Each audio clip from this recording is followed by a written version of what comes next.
All right, masculine has the Fool in reverse, but he's looking towards the feminine. And the Knight of Cups is looking the other way. So I feel like the masculine energy, Capricorn, is going towards the feminine to revisit something. Mercury is retrograde. I'm not surprised that he's in reverse, looking towards the feminine.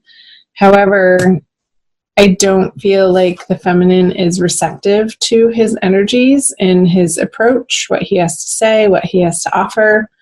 For the start of April. I feel like the feminine energy is looking out to other prospects, like keeping her options open. She's not saying no to him. I feel like she has one ear turned to listen, like, oh, okay, the masculine's trying to communicate something here. What does he have to say? But not taking it, she's taking it with a grain of salt, essentially, and really not, like, her armor's on. She's not letting it sink into her heart center, but she's considering it. The horse is sort of looking in that direction too, like, who's behind me over there? I feel like the masculine is a little bit regretful. However, the way that he's approaching the feminine isn't quite in the way that she would want him to be, for her to completely turn this horse around and start running back into his direction. So let's see what's in his subconscious energies. The Hermit in reverse. Let's see hers. The Ten of Pentacles. So yeah, this is what the feminine wants to create and have and manifest and be living in, this full, abundant, glorious, sharing, family, fun atmosphere. And so this is operating in her subconscious of why she's turning around, because he's coming with this information, like he's done this internal work and ready to present it to her. I want to make sure you can see that. And it's like the time for that isn't quite over, masculine. The Hermit card in reverse in your subconscious is like, yes, you've made progress. Yes, you've done some inner work. But with it in reverse, it's almost like not quite in the ways that have stuck, like in your everyday habits and patterns. Let's see what's going on in the conscious mind. Interesting. Virgo masculine just got that in his subconscious. So you might want to cross-watch the Virgo reading, Capricorn. This is the Matriarch card. Here's my deck from the Smith-Waite Centennial Edition tarot deck that I'm using. And it's an additional artwork piece that is the Matriarch card. So I'm getting that the masculine wants to be taken care of by the feminine. And let's see what she has in her conscious. Yeah, she's not having it. There's still some disagreements, and you guys are not seeing eye to eye in your communications. It's like he's coming at her from this old paradigm of wanting the feminine to fulfill this role for him. And she has such a bigger vision than that. That's beyond this motherly figure. This is part of it.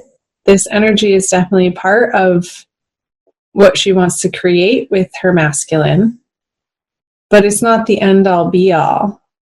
And I feel like that's what he's coming back around to the feminine for, is some nurturing and some mothering that maybe he didn't get in his formative years. So there's a little bit of an unhealthy reliance looking towards the feminine to fulfill that for him. Let's see I'm going to move on. What he's bringing is the Eight of Pentacles. Yeah, it's like, it's not been his joy to work on this for him with the Eight of Pentacles in reverse. With it upright, this guy is having a good old time. Like, there's music playing in the background. He can work at his own pace. The sun is shining. It's not raining on him. The wind isn't blowing. It's a calm, steady, labored effect. But with it in reverse, what he's bringing to the feminine is, it's like this resistance to doing his inner work is what's blocking him from getting through this card. Like, his old ideas still need to be transformed at a very basic transcendental level. Let's see the energies of, she's wanting it to be different with the masculine. I feel like she is starting to claim and own her sensuality and being in her body and wanting to share that sexual energy with the masculine. Let's flip over this. But again, it's like these miscommunications with the Eight of Wands in reverse that results in this as an experience for the feminine just in April, not forever. It's like she's not able to get her point across to the masculine. It's like they're speaking two different languages. He wants this mothering energy to help him feel nurtured and supported and safe. And she wants something sort of totally different. She wants her masculine to come at her with this passion and meet her on this level of playfulness and fun and adventure. And I feel like their wires are crossing in this manner. It's like I'm feeling this mismatch of energy, which again, this Five of Wands, it's not a major annoyance though.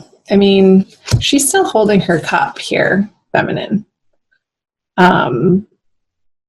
So she's really not, I mean, there's a little bit of an effort on her part, but once she sees that it's met with this resistance from the masculine, she's not, I don't feel like she's pushing forward. It's almost like it's this push-pull energy. Like parts of her wants to have it out with the masculine in this passionate encounter. And it's like this, I'm getting the sense that these arguments and these miscommunications and these frustrations to do with the masculine on the feminine side are like traditionally or in the past would have led to a sexual encounter, like that friction of being a little bit mad at each other, and then you kiss and make up and have great makeup sex, that type of thing. But that's not happening in April. It's just the energy isn't set up for it. So that's fine. Go explore your other options, feminine. Do what makes you feel happy in April. Surround yourself with high vibe, positive people who encourage you to not squash this dream that you have, this vision, this idealism that you're shooting for the stars, and that's okay. Like, hope in your heart, in the present. I was reading about hope actually this morning, and I was wondering if it was an emotion or not.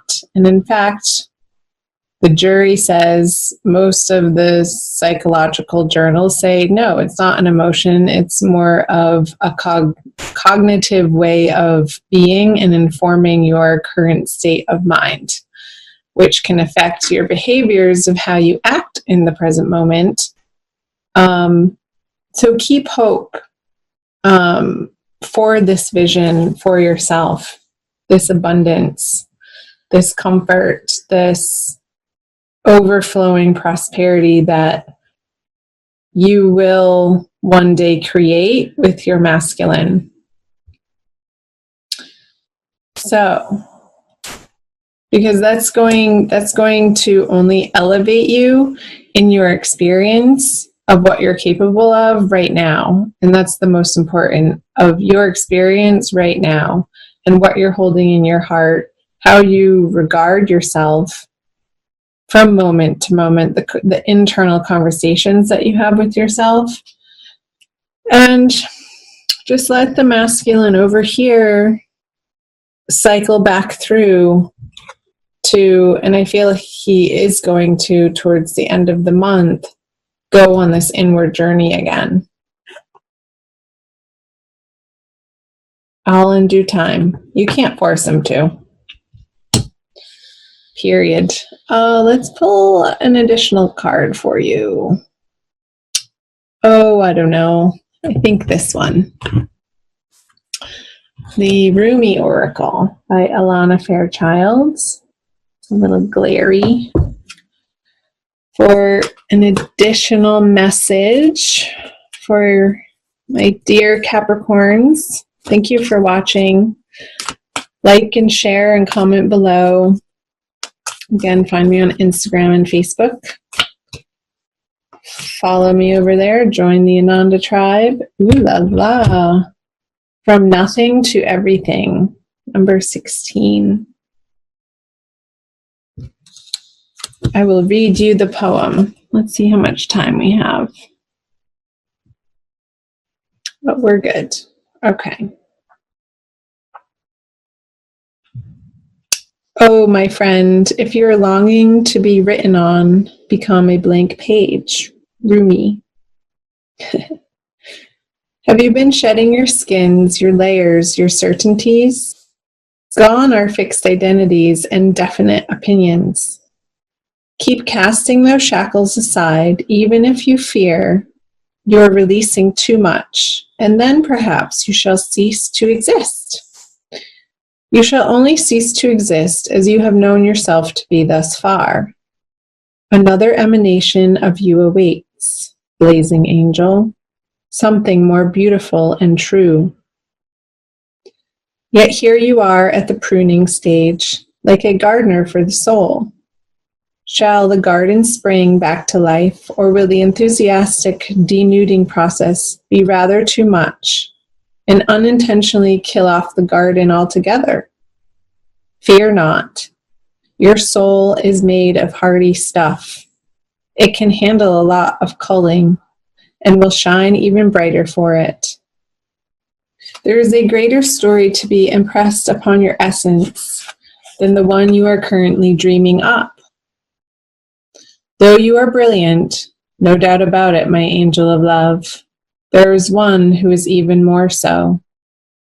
The imagination of this great writer is beyond our comprehension. The stories that pour forth from that cosmic poet in every moment are so rich, they inspire the creation of art and music.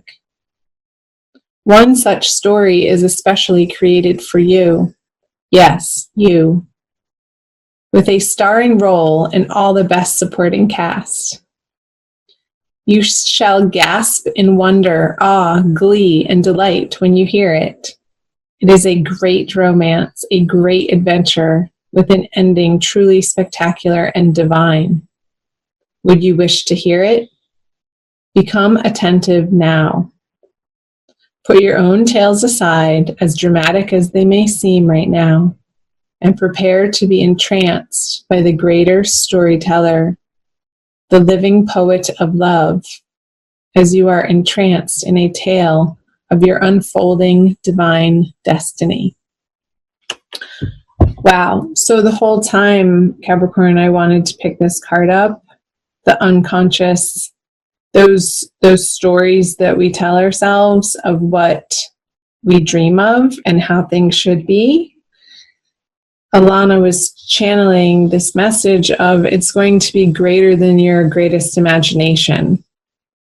So don't be disappointed that this isn't coming to fruition right now, because a greater story is being written for you to experience in your future that you can't see yet.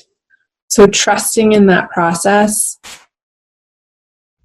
trusting the divine Mother God is the way. Keeping that hope in your heart and your faith strong.